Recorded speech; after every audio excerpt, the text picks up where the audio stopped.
Welcome to Pit Pass Live, presented by Honda. I'm IndyStar Motorsports Insider Jim Ayello here at Indianapolis Motor Speedway once again, and we are just a few short days away from the 103rd running of the Indianapolis 500. It's nice weather today. Hopefully we get some of that on Sunday, and that's actually what we talked about today at Media Day. We had all 33 drivers to talk to, and a lot of them are talking about what the weather might be like and how that will affect their strategy going into Sunday's race. We also talked about knowing the opponents around you. Who are you starting around? Knowing their tendencies, kind of keeping a book on them and noticing whether or not they're going to try to be aggressive at the start, aggressive on a restart, or whether or not they're going to try to play it safe. So let's listen to these guys and see what they have to say. Where you're starting this race, are you looking around at the guys you're starting next to and studying tendencies and knowing what they like to try to do in order to, because you got to get off to a clean start, obviously? I expect Dixie to be, pretty conservative like he typically is. He's a smart racer. I expect TK to be aggressive.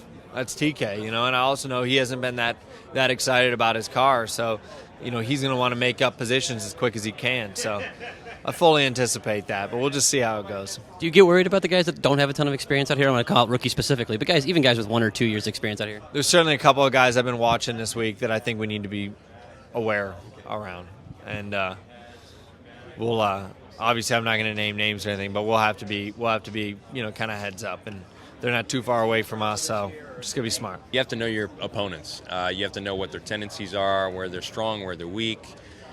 You've got to be savvy enough not to get in a fight when it's the wrong time to be in a fight.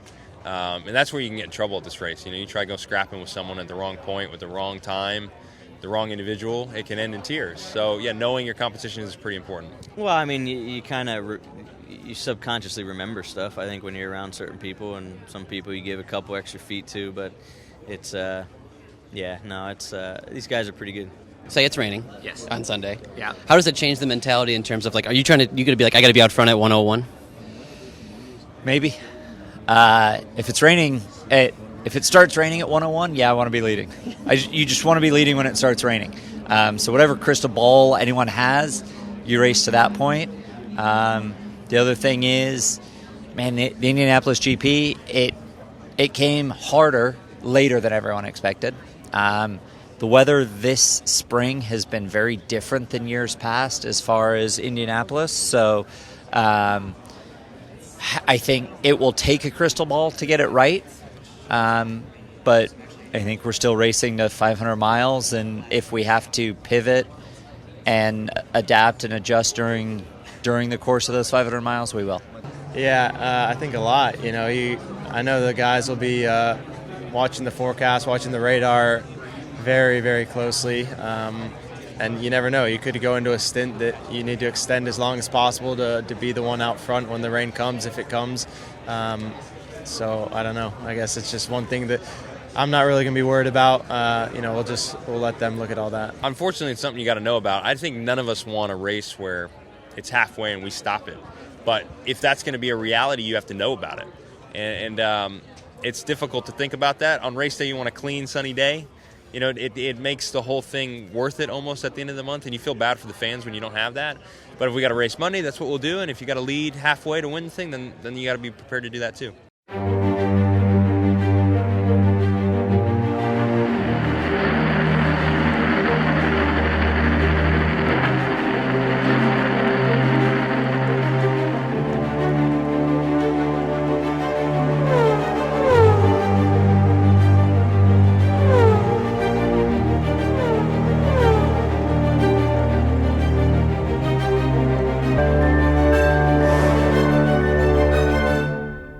Welcome back to Pit Pass Live, presented by Honda. Coming up next, what we're going to hear from is drivers talking about passing.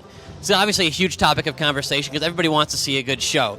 Last year, there were some complaints that we didn't see a ton of passing, and a lot of the drivers are hoping that this year would be a little bit different. IndyCar gave them a few toys to play with, a little bit of tweaks in terms of the aero setup. They also have a new tire to work with, so those things could encourage a little bit more passing. It's obviously going to be very dependent on the weather. If it's scorching hot like it was last year, not going to be as much passing. If it's a little cooler, we could see a little bit more overtaking, especially at the front of the field. What these guys told me was that turbulence is a very big problem, of course. So when you're behind 2 or 3 or 4 cars only, it's not as bad. You don't get as much wake to deal with, and the wind isn't as hard to deal with. But when you get further back in the field, boy, it's going to be tough. Listen to what these guys have to say. What are you anticipating it'll be different this year versus last? There will be more passing, but that's really because the checkups and the ebbs and the flows. I also see, if you watch on Monday, like the whole pack was like together a lot, and because of that, one little mistake, could cost you a lot of position. So, there will be more passing, but is it going to be easy?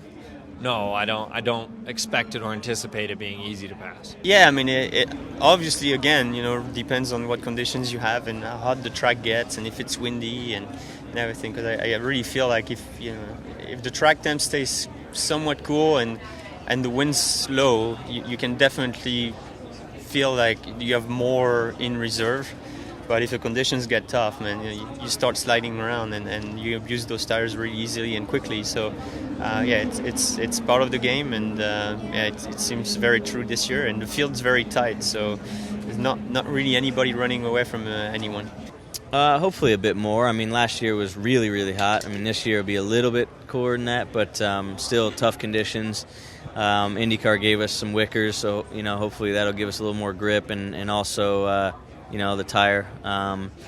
They tested the tire when it was pretty cool, and it was a favorable day, so I'm not sure, if that was productive or not. So we'll have to go out and see tomorrow. But I think the first 2 or 3 will be passing. I think fourth back, you're going to have to wait for a mistake and then pounce.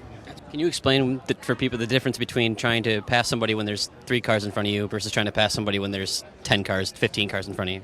Well, each and every car that gets in front of you produces a wake. And so the further you get deeper into that train, the more dirty air, the less energy there is left in the air for the aerodynamics of the car to use to hold on through the corner. And the other thing is, when you draft up to them, they're drafting off a train in front of you.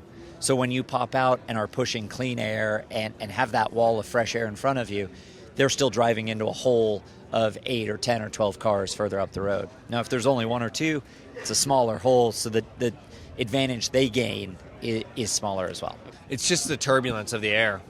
When you have 12 guys going through, you have very little air, or wake on the front of the car. So, the balance just goes down the tubes, So when you're out front, you got clean air. When you're second in line, you can get a lot of clean air, yet also at the same time, you get the draft from the car in front. So that becomes an easier scenario.